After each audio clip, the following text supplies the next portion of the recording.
Oscar Wilde was born on October 16, 1854, in Dublin, Ireland. He is the second son of Sir William Wilde and Jane Wilde.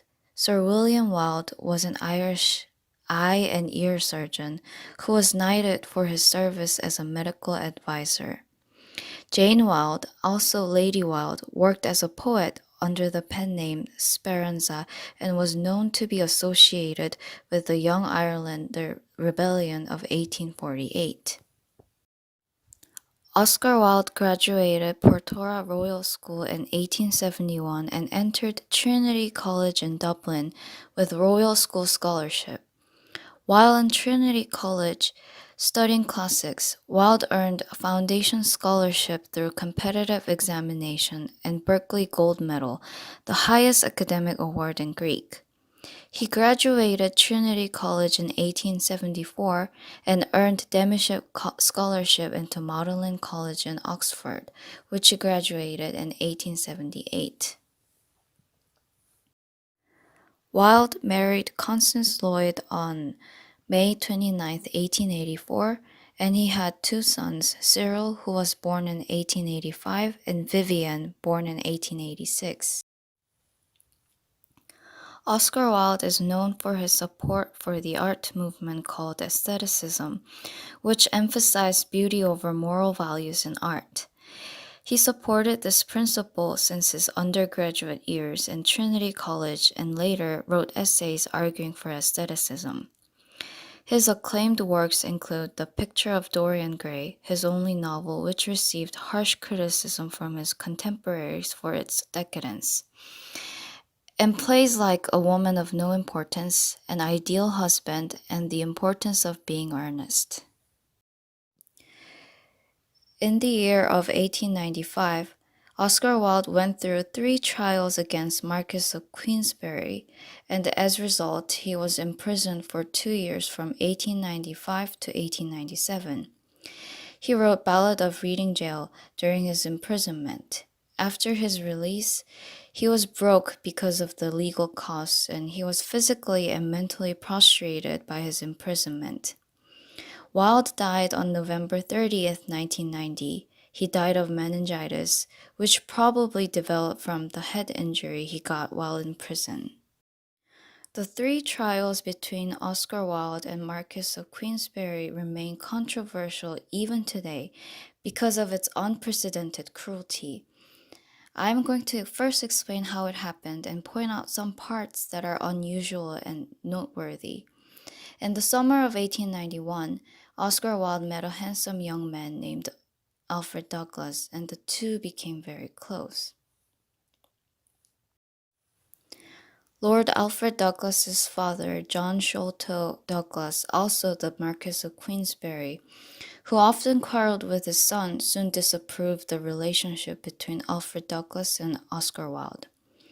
Marquis of Queensberry, known to be arrogant and ill-tempered, bullied Oscar Wilde, threatening the restaurant and hotel managers who served Wilde, appearing in Wilde's house without warning and insulting him. On February 14, 1895, Marquis of Queensberry brought a bouquet of rotten vegetables to insult Wilde during the opening night's performance of Wilde's successful play, The Importance of Being Earnest at St. James Theatre, but he was blocked by the police.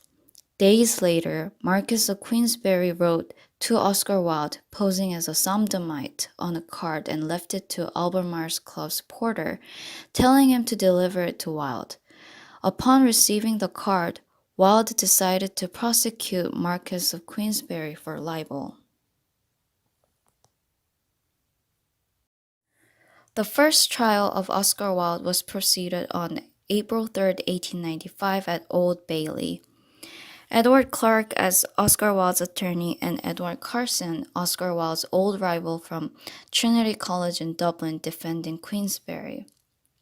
During the cross-examination between Edward Carson and Oscar Wilde, Carson first brought Wilde's writings, his letters to Alfred Douglas, and the portrait of Dorian Gray as the evidence.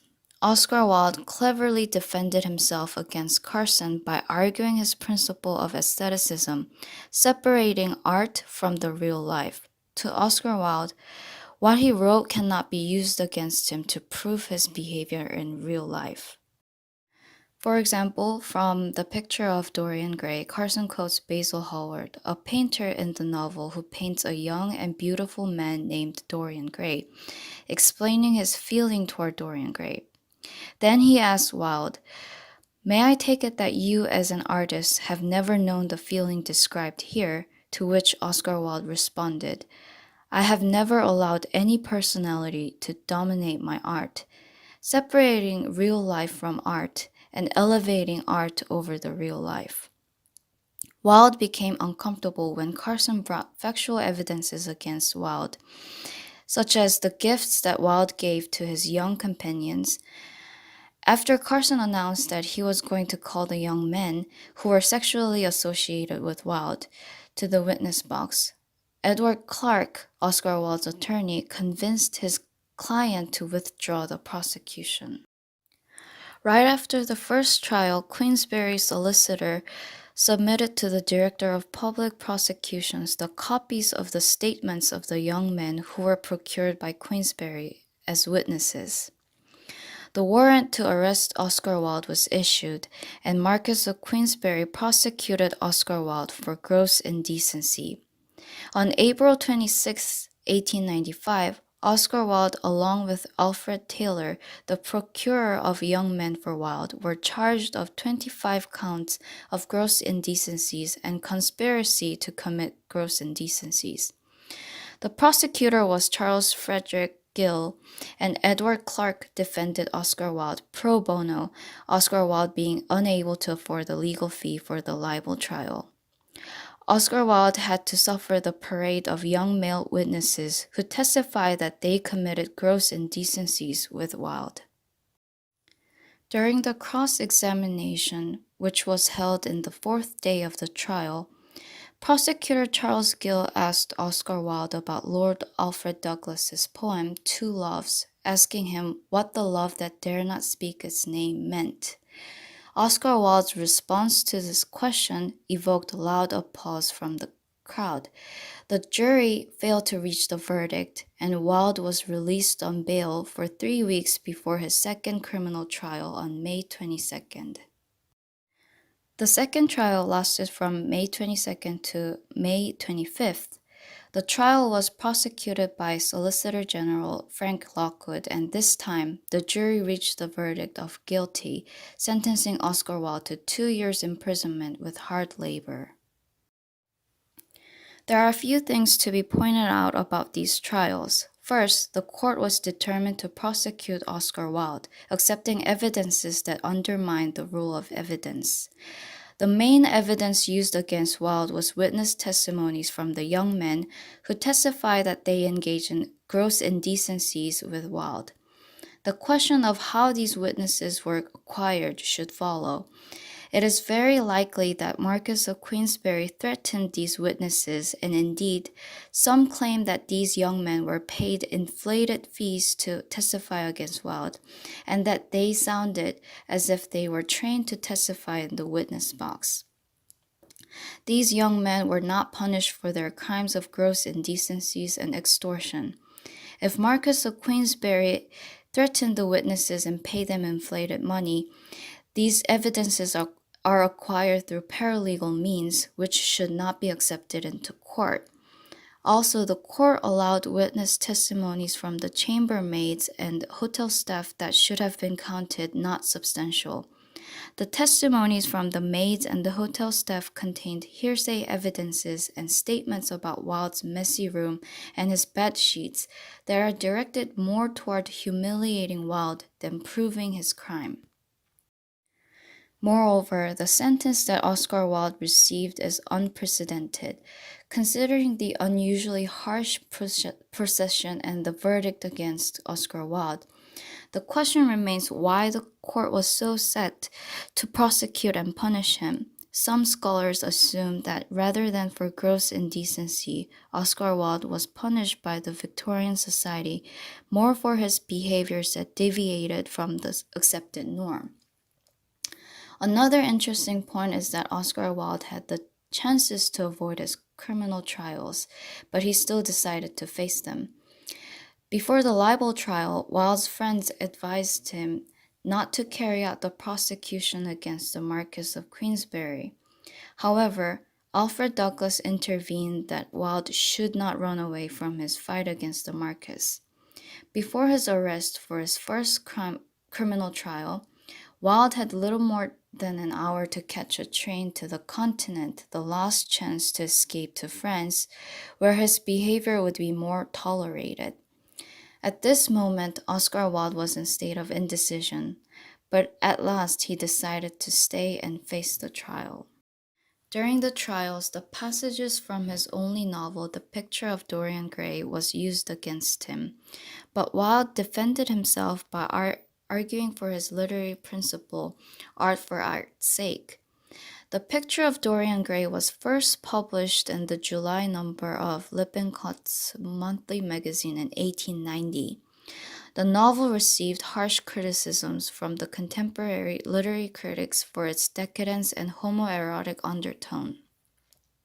The year after its publication, Oscar Wilde published the preface and the extended version of the novel.